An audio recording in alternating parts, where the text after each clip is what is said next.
রাইখা কাটাই দিতাম জীবনটারে। আমার মন বসে না শহরে, ইট পাথরের নগরে, তাই তো আইলাম সাগরে, তাই তো আইলাম সাগরে। মন বসে না শহরে, ইট পাথরের নগরে, তাই তো আইলাম সাগরে, তাই তো আইলাম সাগরে।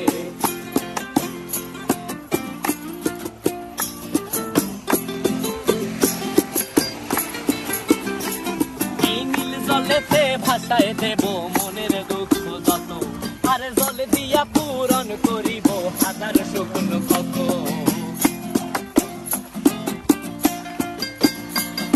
এই নীল জলেতে ভাষায় দেব